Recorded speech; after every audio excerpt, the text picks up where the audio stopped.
Baik, terima kasih atas kesempatannya. Di sini saya akan menjelaskan tentang tujuan belajar manajemen. Yang pertama, tujuan manajemen proses mengorganisasi orang dan sumber daya lainnya untuk mencapai tujuan sebuah organisasi. Di dalam organisasi, kita harus mempunyai tujuan untuk membangun apa yang diinginkan di dalam organisasi itu dan bagaimana agar tujuan itu tercapai. Yang kedua, 4 pengorganisasian dasar di dalam manajemen, yaitu merencanakan, memotivasi, mengorganisasi, dan mengendalikan. Merencanakan adalah di sebuah organisasi kita harus mempunyai rencana untuk membangun sebuah tujuan organisasi. Memotivasi proses memberikan alasan bagi orang untuk bekerja demi kepentingan terbaik sebuah organisasi. Mengorganisasi, di dalam organisasi kita harus mengelompokkan sumber daya dan kegiatan untuk mencapai beberapa hasil akhir dengan cara yang efisien dan efektif. Dan yang terakhir, mengendalikan, proses mengevaluasi dan mengatur kegiatan yang sedang berjalan untuk memastikan bahwa tujuan tercapai. Yang ketiga, membedakan antara berbagai jenis manajer baik dan bidang manajemen. Manajer baik itu seperti manajer puncak, manajer menengah, dan manajer lini pertama. Yang kedua, kalau bidang manajemen itu seperti manajer keuangan, manajer operasional, manajer pemasaran, manajer sumber daya manusia, dan manajer administrasi. Yang keempat, mengidentifikasi keterampilan manajemen kunci dari manajer yang sukses. Keterampilan manajer yang sukses itu memerlukan berbagai keterampilan, termasuk keterampilan konseptual, analitis, antarpersonal, teknis, dan komunikasi.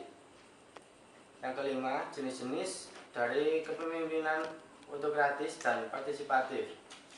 Kepemimpinan autokratis, gaya kepemimpinan yang berorientasi pada tugas, di mana karyawan yang diberi tahu persis apa mereka harus lakukan dan bagaimana.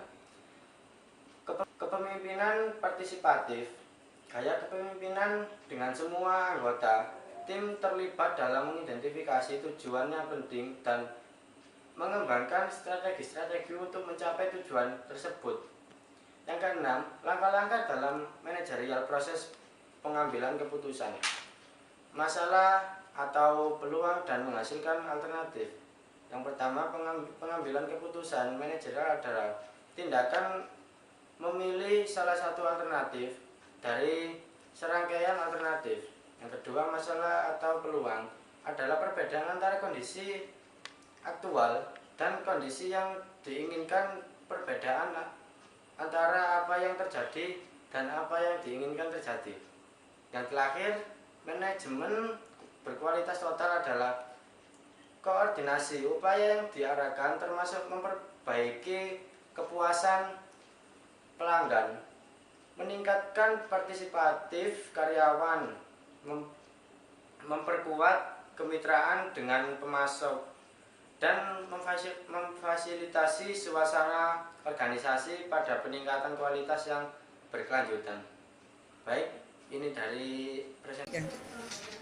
Terima kasih atas kesempatannya. Nama saya Muslimatul Jana, NIM 2015-210094.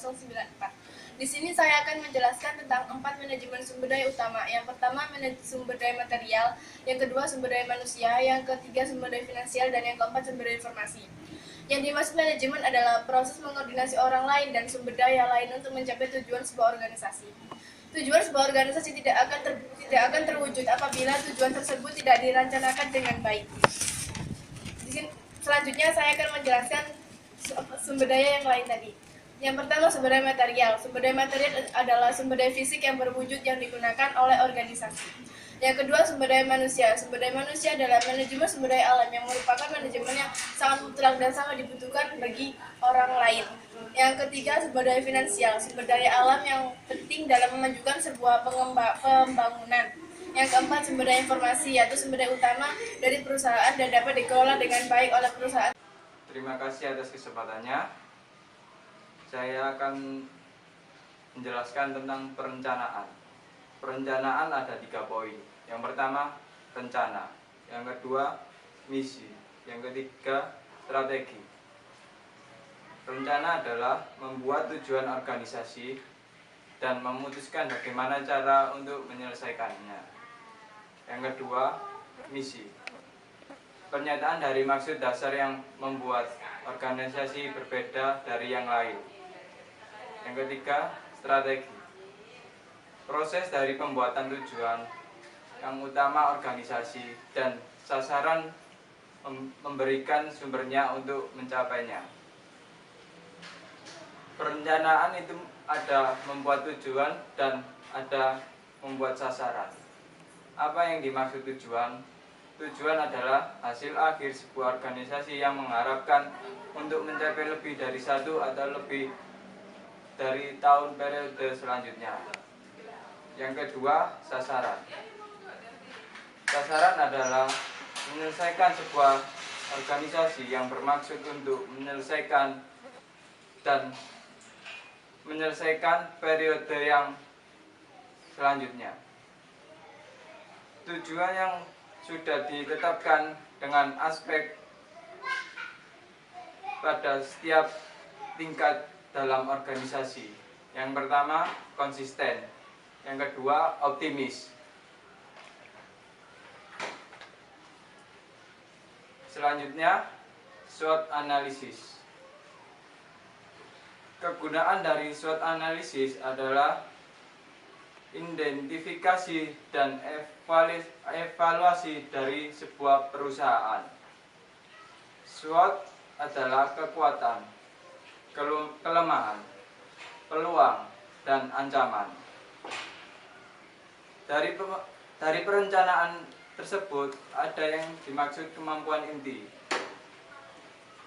Kemampuan inti adalah mendekati dan menyiapkan bahwa sebuah perusahaan dan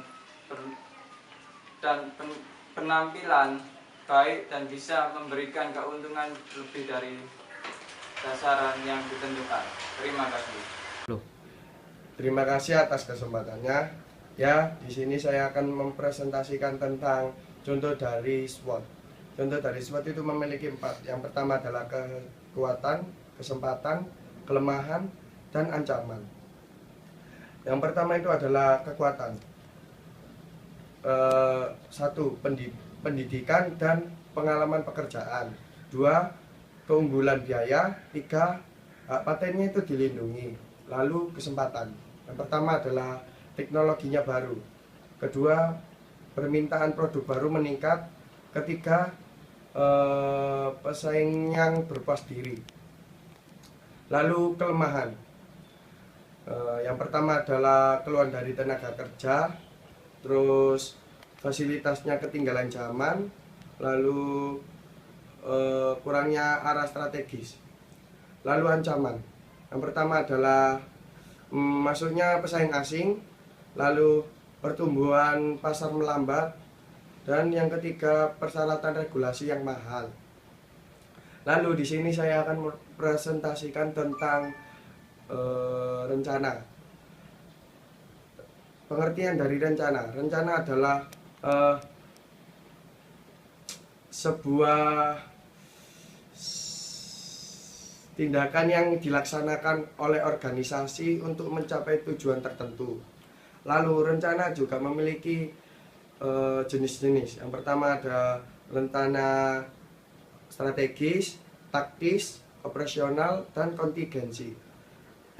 Yang rencana strategis itu adalah rencana yang dijalankan oleh sebuah organisasi untuk mengatur kebijakan utama dan mengambil keputusan. Kalau rencana taktis, rencana yang skalanya lebih kecil dikembangkan untuk rencana strategis. Kalau rencana operasional, rencana yang mengimplementasikan rencana taktis.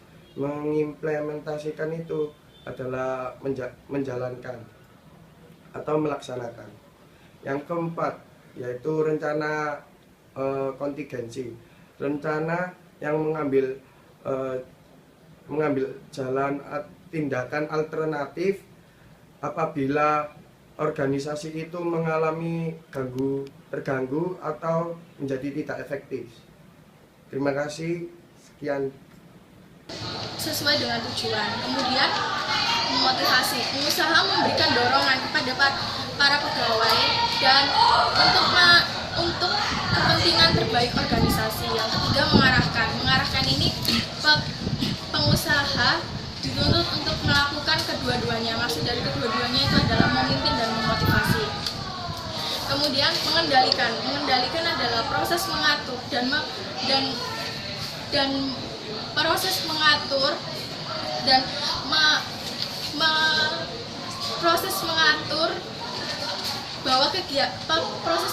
dan memantau bahwa kegiatan yang dikerjakan itu sesuai dengan tujuan yang diinginkan. Kemudian menetapkan standar ini untuk membandingkan standar untuk membandingkan kinerja. Dan yang kedua, mengukur kinerja aktual ini membandingkan dengan standar. Yang ketiga, mengambil tindakan korektif ini jika diperlukan saja. Kemudian tingkat manajemen puncak. Dalam hal perencanaan, mereka umumnya bertanggung jawab untuk mengembangkan misi. Yang kemudian manajer menengah. Biasanya mereka itu mengembangkan rencana taktis dan rencana operasional. Yang ketiga, manajer lini pertama. Mereka menghabiskan waktu mereka untuk bekerja dan memotivasi karyawan mereka dan juga memecahkan masalah sehari-hari.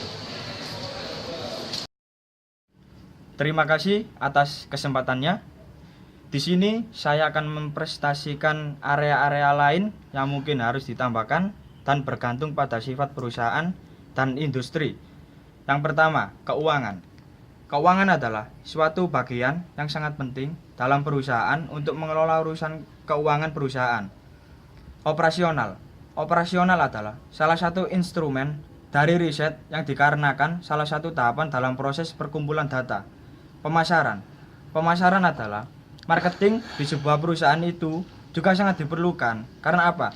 Itu peran penting. Yang dimaksud peran penting adalah untuk memasarkan produk yang dihasilkan oleh sebuah perusahaan. SDM adalah kebijakan dari praktik yang dibutuhkan seseorang untuk menjalankan aspek.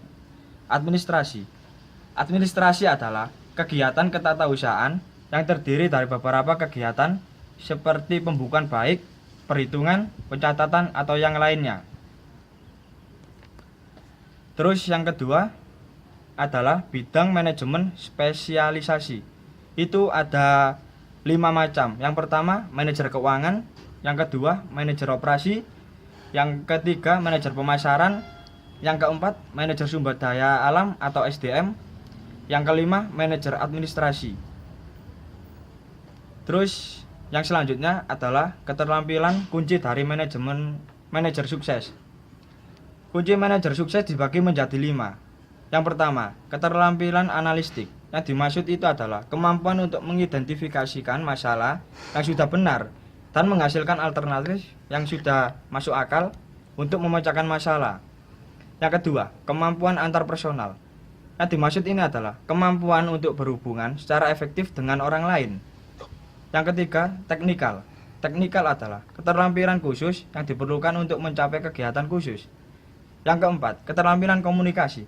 Keterampilan komunikasi adalah untuk berbicara dan mendengarkan dan untuk menulis secara efektif.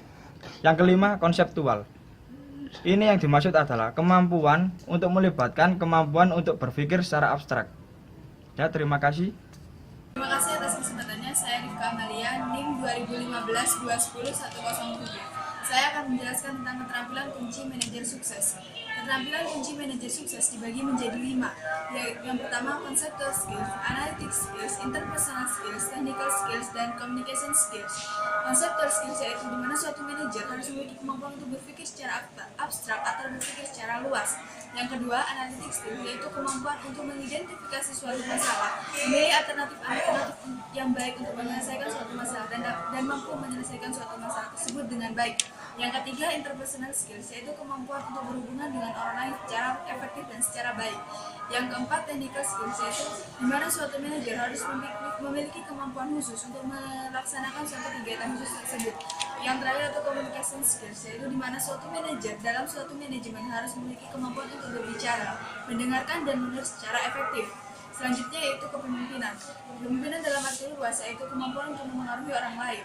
Kepemimpinan berbeda dengan manajemen, yaitu dalam suatu kepemimpinan, pemimpin memiliki kemampuan untuk mempengaruhi orang lain dan mengatur suatu organisasi dengan mudah. Dan dalam manajemen, yaitu manajer tidak dapat dengan mudah mengatur suatu organisasi tersebut. Kepemimpinan dibagi menjadi dua, yaitu kepemimpinan formal dan kepemimpinan informal. Kepemimpinan formal yaitu di mana suatu manajer memiliki wewenang untuk mengatur suatu organisasi atau suatu manajemen untuk menggapai suatu tujuan organisasi tersebut. Dan kepemimpinan informal yaitu di mana suatu manajer tidak memiliki wewenang untuk mengatur suatu manajemen untuk menggapai suatu tujuan organisasi tersebut. Terima kasih. Perkenalkan, nama saya Agnes Herlina Yulianti, NIM 2015-210112. Terima kasih atas kesempatannya. Saya di sini akan menjelaskan tentang gaya kepemimpinan. Gaya kepemimpinan dibagi menjadi 3, 1 autokratis, 2 partisipatif, dan ketiga kewirausahaan. Di sini gaya kepemimpinan autokratis adalah gaya yang berorientasi pada tugas, di mana karyawan akan diberitahu persis apa yang harus dilakukan dan bagaimana untuk mencapainya. Di sini karyawan tidak dapat memberikan pendapat dalam pengambilan keputusan. Yang kedua, partisipatif. Di sini gaya partisipatif itu melibatkan semua anggota tim untuk mengidentifikasi dan mengembangkan tujuan-tujuan yang ada. Yang ketiga, kewirausahaan. Di sini kewirausahaan itu manajer akan mengilhami karyawannya dengan suatu visi dan misi. Saya akan menjelaskan tentang gaya kepemimpinan manakah yang terbaik. 1. Penyesuaian gaya dalam situasi. Di sini maksud dalam penyesuaian gaya dalam situasi itu di mana gaya pemimpin atau manajer dalam situasi. Jika situasinya seperti ini, maka dia akan bisa menstabilkan gayanya dalam situasi tersebut. Yang kedua, kepemimpinan yang efektif bergantung pada 1. Interaksi antara karyawan. Interaksi antara karyawan ini sangat dibutuhkan bagi pemimpin, di mana karyawan akan selalu menanyakan tentang apa yang harus dilakukan pada manajer. Jadi manajer itu harus bisa menyeimbangi dengan karyawannya. Yang kedua, karakteristik situasi kerja. Dan yang ketiga, kepribadian manajer. Di sini kepribadian manajer ini sangat dibutuhkan karena dapat membawa dampak bagi karyawannya. Jika karyawannya ini bekerja terus dengan giat, maka ini kan dari manajer. Jadi manajer itu bisa memberikan semangat atau dorongan untuk bekerja terus-menerus tanpa ada hambatan. Dan apa sajakah ciri-ciri teratas pemimpin wanita yang berhasil? 70% pemimpin wanita usia 22 sampai 35 tahun. Yang kedua, 66% fleksibilitas. Di sini fleksibilitas itu dimaksudkan keluasan dalam bekerja. Yang ketiga, 60% membawa dampak. Jadi wanita itu hanya sedih. Terima kasih atas kesempatannya. Nama saya Edward Suyuti, nomor induk mahasiswa 2015-210115. Di sini saya akan menjelaskan tentang materi yang saya bawakan pada saat presentasi kelompok 5 kemarin tentang pengambilan keputusan manajerial. Tindakan memilih salah satu alternatif dari serangkaian alternatif. Langkah-langkah utama dalam proses pengambilan keputusan manajerial yaitu identifikasi masalah atau sebuah peluang. Selanjutnya, membuat sebuah alternatif, kemudian memilih alternatif, dan yang terakhir memilih solusi. Untuk materi selanjutnya yaitu pengambilan keputusan manajerial, mengidentifikasi masalah atau peluang. Masalah tersebut perbedaan antara kondisi aktual dan kondisi yang diinginkan, yaitu kondisi aktual adalah kondisi real yang sedang terjadi sekarang, sedangkan kondisi yang diinginkan adalah kondisi yang diinginkan untuk kedepannya dalam perusahaan tersebut. Sebuah kesempatan tidak semuanya adalah kesempatan negatif, bisa jadi kesempatan tersebut menjadi kesempatan positif. Kemudian pemecahan masalah hambatan, yaitu poinnya prasangka tentang masalah, fokus pada hal-hal yang tidak penting sementara menghadapi masalah signifikan, menganalisis gejala bukan penyebab, gagal melihat ke depan. Atas kesempatannya, nama saya Tanisha Yunovia, NIM 2015-210119. Saya akan menjelaskan tentang menghasilkan alternatif. Yang pertama ada brainstorming, yaitu mendorong seseorang untuk menemukan ide baru. Yang kedua, blast the refine, yaitu mengevaluasi tujuan aslinya. Dan yang ketiga ada trial and error, yaitu tahap pengambilan keputusan. Dan selanjutnya saya akan menjelaskan tentang memilih alternatif, yaitu ada static fishing, yaitu memilih alternatif untuk solusi terbaik, tetapi memilih alternatif efektif untuk memecahkan suatu permasalahan. Melakukan dan mengevaluasi solusi, yaitu yang pertama ada memutuskan pemberian solusi, yang kedua ada mengadopsi alternatif yang berbeda, dan yang ketiga ada memulai proses dari awal lagi. Dan selanjutnya saya akan menjelaskan tentang manajemen kualitas total. Manajemen kualitas total adalah upaya untuk memperbaiki kepuasan pelanggan, meningkatkan kepercayaan karyawan, dan yang ketiga memperkuat kemitraan pemasok, dan keempat peningkatan kualitas.